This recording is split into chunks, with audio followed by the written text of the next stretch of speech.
Hey guys, welcome back to your channel journey to success. So आज की video में हम स्टूडेंट टी टेस्ट कवर करने वाले हैं इन अ वेरी इजी लैंग्वेज। तो सबसे पहले स्टूडेंट टी टेस्ट कौन सा टेस्ट है? आपको मैंने बताया दो तरह के टेस्ट होते हैं, पैरामेट्रिक एंड नॉन पैरामेट्रिक। तो जो स्टूडेंट टी टेस्ट है दैट इज पैरामेट्रिक टेस्ट।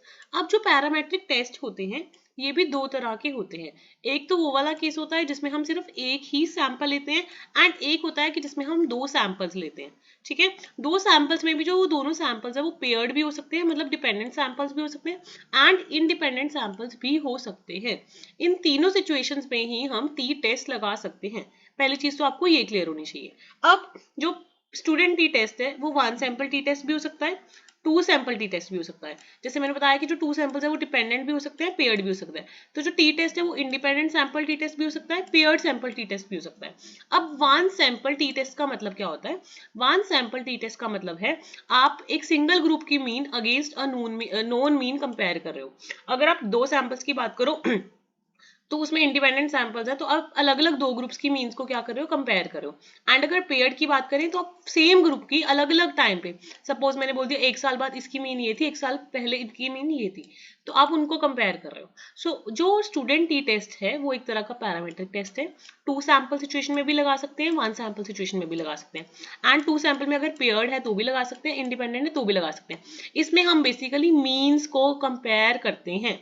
वो दो ग्रुप की मीन भी हो सकती है, सेम ग्रुप की भी हो सकती है। तो ये चीज हम टी टेस्ट में करते हैं। सो टी टेस्ट किसने दिया था? विलियम सिले गोसेट ने दिया था, स्टूडेंट टी डिस्ट्रीब्यूशन, क्योंकि वो उस टाइम पे एज अ स्टूडेंट वर्क करते थे। सो विलियम सिले गोसेट स्टूडेंट्स टी टेस्ट इसको बोलते हैं, क्योंकि वो स्टूडेंट थे उस टाइम पे, इसलिए इस टेस्ट का नाम स्टूडेंट टी टेस्ट है। अब टी टेस्ट यूज क्यों होता है? जब हमें किसी स्टेटिस्टिकल डाटा से कुछ इन्फ्रेंस निकालनी होती है, हमें देखना है सपोज दो ग्रुप्स हैं, उनकी मीन्स में सिग्निफिकेंट डिफरेंस है या नहीं है। हाइपोथेसिस टेस्टिंग के लिए हम टी टेस्ट यूज करते हैं। So a t test is a type of test of inferential statistical test used to determine if there is a significant difference between the means of two group। जो मैंने आपको बताया था कि जो parametric test है उसमें हम डिस्ट्रीब्यूशन के लिए assumption लेके चलते हैं कि जो हमारी डिस्ट्रीब्यूशन है that is a normal distribution. याद होगा सबको। तो पैरामेट्रिक टेस्ट के अकॉर्डिंग इसमें भी हम जो डाटा लेते हैं वो नॉर्मल डिस्ट्रीब्यूशन लेते हैं, और इसमें एक चीज ध्यान रखना कि हमें वेरिएंस अननोन होती है। So t test is used in hypothesis testing to assess whether the observed difference between the means of two groups is statistically significant or just due to random variation। एक आपका Z test भी होता है, एक आपका T test भी होता है, दोनों हमारे पैरामेट्रिक टेस्ट हैं। अगर आपका सैंपल साइज 30 से कम है तब तो आप टी टेस्ट लगाओगे, पर अगर आपका सैंपल साइज 30 से ज्यादा है उन सिचुएशन में आप Z टेस्ट लगाओगे, पहली चीज। दूसरा, स्टैंडर्ड डेविएशन अगर आपको नहीं पता तब तो टी टेस्ट लगाओगे, एंड अगर आपको स्टैंडर्ड डेविएशन पता है तब आप Z टेस्ट लगाओगे। तो स्टैंडर्ड डेविएशन अननोन होता है in the case of T test, and जो आपका साइज ऑफ सैंपल होता है that is less than 30 in the case of T test. अब कुछ एजम्पशंस लेके चलते हैं हम टी टेस्ट में। पहली है एजम्पशन ऑफ इंडिपेंडेंस, दूसरी है नॉर्मेलिटी, तीसरी है होमोजेनिटी एंड फोर्थ है एब्सेंस ऑफ आउटलायर्स। ये चारों एजम्पशंस आपको क्लियर होनी चाहिए टी टेस्ट पढ़ने से पहले। सो टी टेस्ट में पहली ऑब्जर्वेशन है कि जो ऑब्जर्वेशन है विद इन ईच ग्रुप वो इंडिपेंडेंट होनी चाहिए, मतलब एक ऑब्जर्वेशन का इन्फ्लुएंस दूसरे ऑब्जर्वेशन पर नहीं पड़ना चाहिए। तो इंडिपेंडेंट ऑब्जर्वेशन होनी चाहिए। दूसरा, ये आपका पता है कि पैरामेट्रिक टेस्ट है तो हम कैसी डिस्ट्रीब्यूशन मान के चलते हैं? नॉर्मल डिस्ट्रीब्यूशन मान के चलते हैं, मतलब बेल शेप डिस्ट्रीब्यूशन मान के चलते हैं। जो हमने ये डिस्ट्रीब्यूशन कर दी थी ना जिसमें मीन मीडियन मोड इक्वल होते हैं, वो वाली डिस्ट्रीब्यूशन मान के चलते हैं। और इसके लिए जरूरी है कि जो सैंपल साइज है दैट इज लेस देन 30, जैसे कि मैंने आपको बताया। दूसरा है कि variances of two groups being compared should be equal. Assumption है कि सिमिलर स्प्रेड हो, दोनों का जो स्प्रेड हो वो सिमिलर हो, क्योंकि जो वेरिएंसेस है उसकी वजह से एरर आ सकता है। ठीक है, और एब्सेंस ऑफ आउटलायर्स, हम इसमें ये मान के चलते हैं टी टेस्ट में कि कोई एक्सट्रीम आउटलायर्स नहीं है जो रिजल्ट्स को कहीं ना कहीं इन्फ्लुएंस करें, क्योंकि जो हमारा सैंपल साइज है वो स्मॉल है, तो अगर ज्यादा आउटलायर्स होंगे हमारे रिजल्ट्स गलत हो जाएंगे।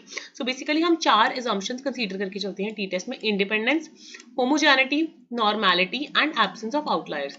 नॉर्मेलिटी का मतलब है bell shaped curve and the sample size is less than 30।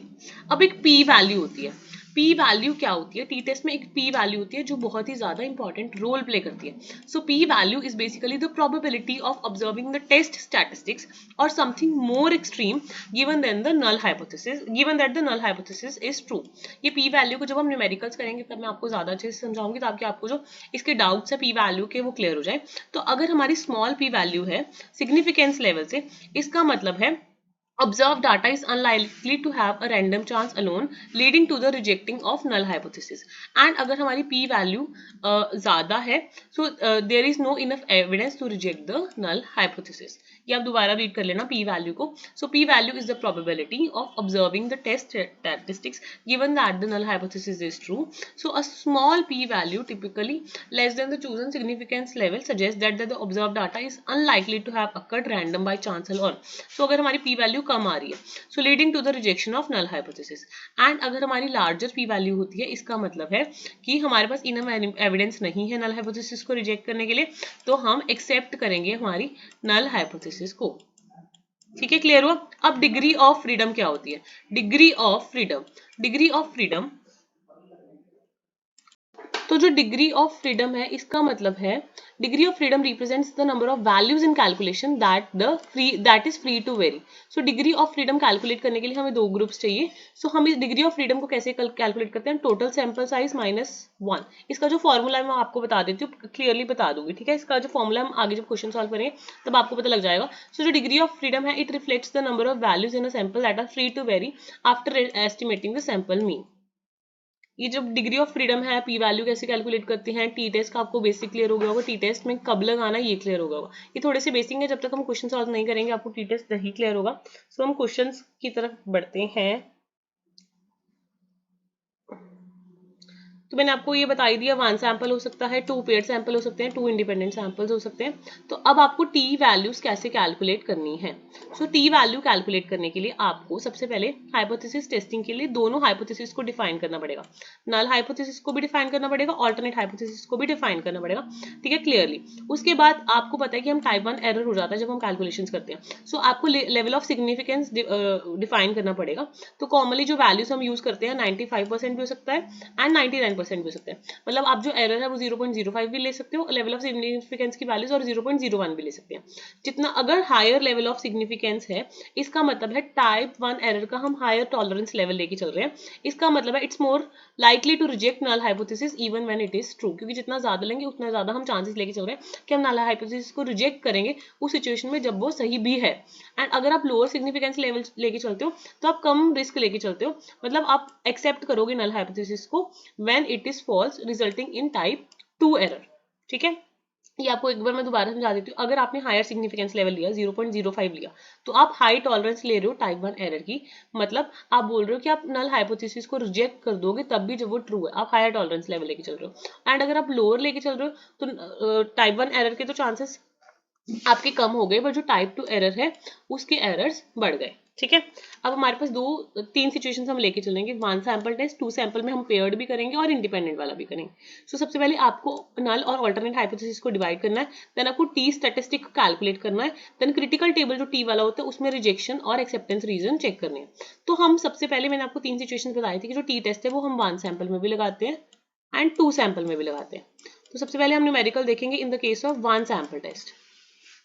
तो 1 सैंपल टेस्ट में हमारा ये फॉर्मूला होता है टी टेस्ट निकालने का, टी वैल्यू निकालने का. ये हमारा टी टेस्ट नहीं होता, ये जो टी होता है that is the T value.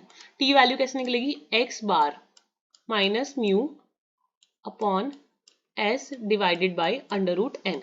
इसमें जो एक्स बार है that is our sample mean. Sample की मीन को हम बोलते हैं एक्स बार. इसमें से हमें माइनस करना है ट्रू मीन मतलब population mean. And s is our standard deviation and n is our sample size. So इससे हम 1 सैंपल में टी वैल्यू कैलकुलेट करते हैं ताकि हम उसको बाद में टी टेबल के साथ कैलकुलेट कर पाए. तो अगर आपकी सपोज ये मैंने 2 टेल टेस्ट लिया है, 2 टेल टेस्ट में ये हमारा अल्फा हो गया, ये alpha divide by 2, alpha divide by 2, ये हमारा रिजेक्शन रीजन है. And that is 1 minus alpha, ये हमारा नॉन रिजेक्शन रीजन है, मतलब एक्सेप्टेंस रीजन है. ये तो आपको फॉर्मूला समझ आ गया होगा 1 सैंपल टेस्ट में. तो आपको ये फॉर्मूला जो है वो लर्न करना पड़ेगा.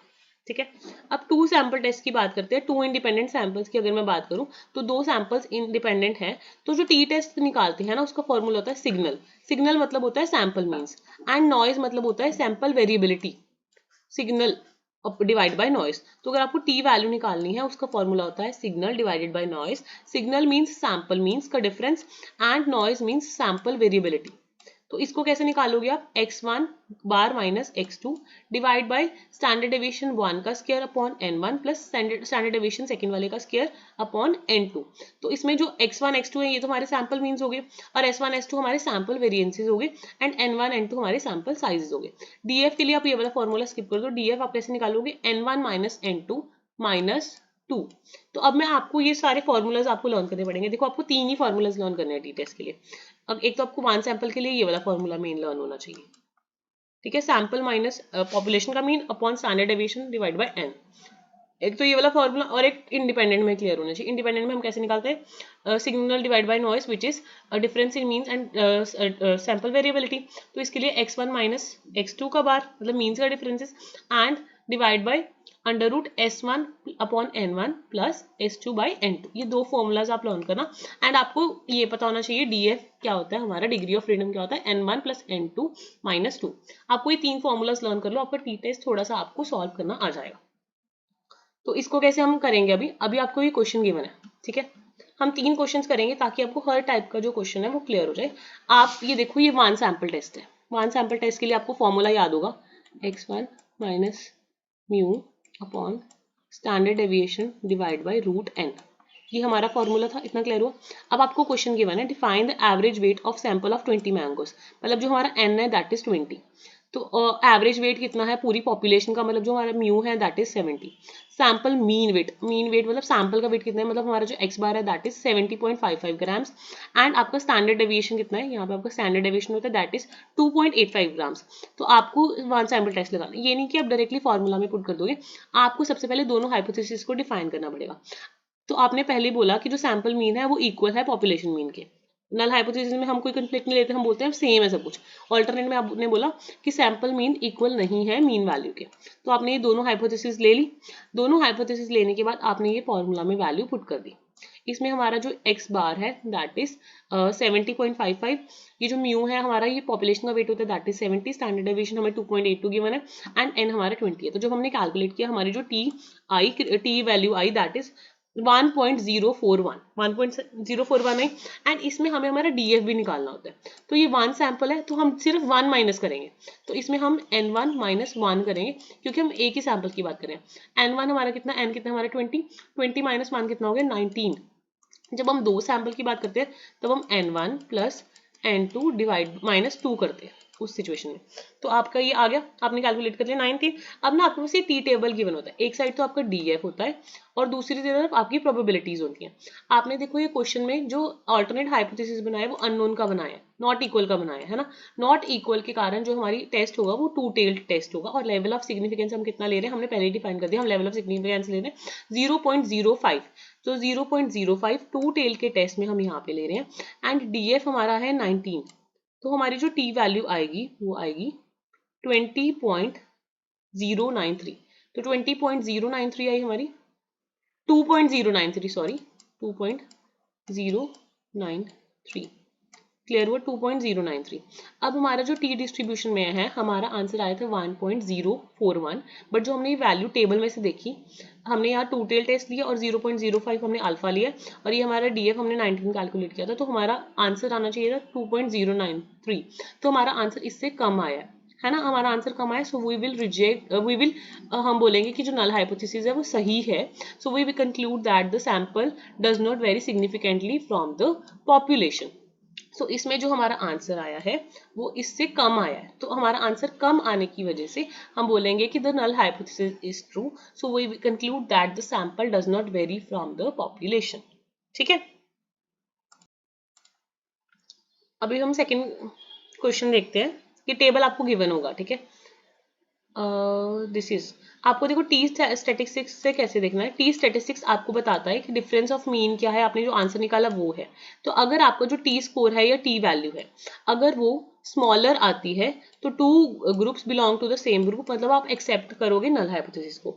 एंड अगर आपकी टी वैल्यू लार्ज आती है मतलब वो वायलेशन हो रहा है, तो 2 groups belong to different groups, मतलब आप नल हाइपोथेसिस को क्या करोगे, रिजेक्ट करोगे और ऑल्टरनेट हाइपोथेसिस को एक्सेप्ट करोगे। क्योंकि जो ट्री वैल्यू है वो एक तरह से आपकी लिमिट होगी कि अगर इससे नीचे नीचे आंसर आ रहा है तो आप नल हाइपोथेसिस को एक्सेप्ट करो। जैसे इसमें हमारा आंसर जो हमने हमारी जो टेबल की वैल्यू थी उससे नीचे नीचे आ रहा था, मतलब हम नल हाइपोथेसिस को क्या करेंगे, एक्सेप्ट करेंगे। करेंगे इन सिचुएशंस में। ठीक है, अभी आपको एक क्वेश्चन और गिवन है, इसमें अब आपको ना ये क्वेश्चन गिवन है कि ये दोनों टीम्स के स्कोर्स हैं, क्या इन दोनों स्कोर्स में सिग्निफिकेंट डिफरेंस है एवरेज स्कोर्स में। तो आपको पता है यहाँ पे एवरेज स्कोर्स गिवन है, ठीक है, और आपको सिग्निफिकेंट डिफरेंस देखना है। और ये ऐसे तो है नहीं कि ब्यूटी वगैरह ऐसी कुछ क्वालिटेटिव चीजें हैं, तो इसमें आपको टी टेस्ट ही लगाना पड़ेगा। सो ये दोनों स्कोर्स गिवन है, तो सबसे पहले आप हाइपोथेसिस को डिफाइन करोगे। ये इंडिपेंडेंट सैंपल्स हैं, आपको पता ही लग रहा होगा कि अलग अलग सैंपल्स हैं, आपस में लिंक नहीं है, अनपेयर्ड सैंपल्स हैं, और इसमें हम इंडिपेंडेंट टी टेस्ट लगाएंगे, और ये 2 सैंपल्स हैं। तो 2 सैंपल्स के लिए मैंने आपको ऊपर फॉर्मूला लिखवाया था, वही फॉर्मूला हम यहाँ पे अप्लाई करने वाले हैं। फॉर्मूला कौन सा, एक बार मैं आपको दिखा देती हूँ, ये वाला फॉर्मूला हम अप्लाई करने वाले हैं इस क्वेश्चन में। ठीक है, और इसमें जो हमारा डीएफ होगा that will be n1 + n2 - 2। तो ये हमारा इंडिपेंडेंट सैंपल वाला क्वेश्चन है। पहले तो आप क्वेश्चन लिख लो और खुद ट्राई करो सॉल्व करने का। सबसे पहले आपको हाइपोथेसिस को डिफाइन करना, नल हाइपोथेसिस को, अल्टरनेट हाइपोथेसिस। नल हाइपोथेसिस में लिखोगे कि 2 ग्रुप्स की मीन क्या है, इक्वल है, मतलब ये दोनों इक्वल है। और अल्टरनेट हाइपोथेसिस में लिखो कि दोनों की जो मीन्स है वो अनइक्वल है, मतलब इक्वल नहीं है। ठीक है, इसमें 2 टेल टेस्ट ही होगा ये भी, क्योंकि हमने कुछ ऐसे डिफाइन तो किया नहीं कि वो ग्रेटर है वो स्मॉलर है, तो ये हमारा हो गया 2 टेल्ड वाला। तो 2 टेल्ड वाला हम टेबल में देखेंगे, पहले तो ये क्लियर होना चाहिए। अब हम दोनों की स्टैंडर्ड डेविएशंस निकाल लेंगे। ठीक है, तो पहले वाले में n हमारा 5 है, और जो हमारा मीन है वो हम मीन कैलकुलेट कर लेंगे। मीन हमारा आया 66.6। ऐसे ही हम दोनों में इसमें स्टैंडर्ड डेविएशन कैलकुलेट कर लेंगे। स्टैंडर्ड डेविएशन का फॉर्मूला आपको आता होगा, लास्ट क्लासेस में भी पढ़ा है, जिसको नहीं आता वो पिछली वीडियो को रेफर कर लेना। अब टीम बी का भी हमारे सैंपल साइज 5 है, सैंपल मीन्स हम कैलकुलेट कर लेंगे। सैंपल मीन हमारा ये आ गया, एंड स्टैंडर्ड डेविएशन हम कैलकुलेट कर लेंगे। तो अभी हमारा ये वाला फॉर्मूला था, राइट। तो अब ये वाले फॉर्मूले में हम वैल्यू हमारी पुट कर देंगे। तो x1 मैंने आपको बताया था, x1 - x2 है ना। तो ये दोनों वैल्यूज कितनी है, ये 66.6 और 65.8, ये वैल्यूज पुट कर दी upon under root standard deviation of 1 का square by n plus standard deviation of 2 का स्क्वायर अपॉन n। तो आपने ये फॉर्मूला पुट किया, आपकी t की वैल्यू कितनी आई, 0.296। अब आपने डिग्री ऑफ फ्रीडम कैलकुलेट करनी थी, वो होती है सिंपली n1 + n2, 2 सैंपल्स हैं इसलिए -2। तो वो आपकी आ गई, दोनों में 5 सैंपल्स हैं, -2, तो आपकी डिग्री ऑफ फ्रीडम आ गई 8। तो अभी आप टेबल देखोगे, सिंपली जो आपको टेबल मैंने ऊपर दिया था, टेबल में हमारा डीएफ कितना आया 8, टेस्ट हम 2 टेल टेस्ट ले रहे हैं, तो सिग्निफिकेंस लेवल हम 0.05 ही ले रहे हैं। तो जो हमारा आंसर आना चाहिए वो 2.306 के हम अराउंड देखेंगे, 2.036 जो हमारा आंसर आ रहा है दैट इज 0.296, एंड जो क्रिटिकल वैल्यू है वो इतनी है। तो हमारा जो आंसर है वो इससे लेस ही है, तो हम नल हाइपोथेसिस को क्या करेंगे, एक्सेप्ट करेंगे। तो हम नल हाइपोथेसिस को रिजेक्ट नहीं कर सकते। सो हम भी बोलेंगे there is no significant difference between the average scores of the 2 teams. तो हमारी जो लिमिट थी, लिमिट से हमारा आंसर कम ही है, तो सब कुछ सही है, तो हम नल हाइपोथेसिस को रिजेक्ट नहीं करेंगे, नल हाइपोथेसिस को हमें एक्सेप्ट ही करना पड़ेगा। अब आपको मैंने एक 1 सैंपल वाला क्वेश्चन ऊपर करा दिया, 2 सैंपल्स में भी इंडिपेंडेंट वाला हमने कर लिया। अब मैं आपको वो वाला क्वेश्चन करवा रही हूँ जिसमें हम सेम ही सैंपल्स की बात कर रहे हैं, पेयर्ड टेस्ट की बात कर रहे हैं, बिफोर एंड आफ्टर सेम ही सैंपल में हमने मीन्स निकाल ली।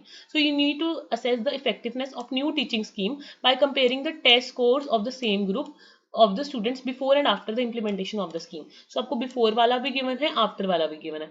तो ये हमारा पेयर्ड सैंपल टेस्ट हो गया, पेयर्ड टी टेस्ट हो गया। सो इसमें भी आपने ऑल्टरनेट हाइपोथेसिस बनानी है, देन नल हाइपोथेसिस बनानी है। नल में आपने बताया कि कोई डिफरेंस नहीं है before and after, and alternate में बोला कि डिफरेंस है, मतलब इक्वल नहीं है। तो ये हमारा 2 टेल टेस्ट ही हो गया सिंपली। तो डिफरेंस निकाला सबसे पहले हमने, डिफरेंस जब हमने, इसमें हमें थोड़ा सा अलग वे में कैलकुलेट करना होता है। इसमें आप सबसे पहले डिफरेंस निकाल लोगे, डिफरेंस निकाला 9, 7, 10, 45, 5। ठीक है, तो इसमें आप सिंपल फॉर्मूला लगा के, सैंपल साइज आपका 5 है, डिफरेंसेस आपके पास हैं, डिफरेंसेस को 5 के साथ डिवाइड करोगे 7 आ जाएगा। तो जो आपका डिफरेंस आया that is the sample mean, and इसका ही आप स्टैंडर्ड डेविएशन कैलकुलेट कर लोगे। स्टैंडर्ड डेविएशन भी निकाल लिया, सैंपल साइज भी निकाल लिया, और ये भी निकाल लिया। जैसे हम 1 टी टेस्ट में वैल्यूज निकालते हैं, वो वाला फॉर्मूला लगेगा इसमें। जो हमारा एक्स डी है इस केस में, वो हमारा 7 हो गया, जो हमने खुद कैलकुलेट किया है, और हमने बोला था कि कोई डिफरेंस नहीं है, तो नल हाइपोथेसिस के बेसिस पे वो हमने 0 ले लिया। तो 7 - 0 अपॉन 2.828 डिवाइड बाई √5, √5 इसलिए क्योंकि 5 वैल्यूज है, तो टी वैल्यू आई 5.5535, और डीएफ इसमें एक ही हम लेते हैं। सो 5 - 1 4, तो डीएफ हमारा 4 है इस केस में, और दूसरा हमें क्या चाहिए होता है, 2 टेल टेस्ट है। तो हमने देखा ये 4 है, total test at the significance level of 0.05, तो आ गई हमारी वैल्यू 2.776, राइट, 2.776। हमारा आंसर इतना आ रहा है 2.76776। हाँ जी, हमारी वैल्यू इससे ज़्यादा है, तो हम नल हाइपोथेसिस को क्या करेंगे, रिजेक्ट करेंगे, क्योंकि इस लिमिट से हमारा आंसर ज़्यादा आ रहा है। तो हम बोलेंगे दोनों के स्कोर्स में सिग्निफिकेंट डिफरेंस है before and after implementation. I hope सबको थोड़ा सा क्लियर हुआ होगा। एक बार जब आप ये पूरी वीडियो देख लोगे, उसके बाद दोबारा देखोगे तो आपको बहुत सारी चीज़ें क्लियर हो जाएंगे। So once watch this video and then rewatch this video, ठीक है। अगर आपके कोई डाउट्स है कमेंट सेक्शन में डाल देना। बाकी meet you in the next video. You can join the telegram channel and the telegram link. And अगर आपको जेन्युइनली वीडियो अच्छी लगी, you can put your valuable comments in the comment section, either for the appreciation or for the, अगर आपको नहीं अच्छी लगी तो। बाकी मिलते हैं नेक्स्ट वीडियो में।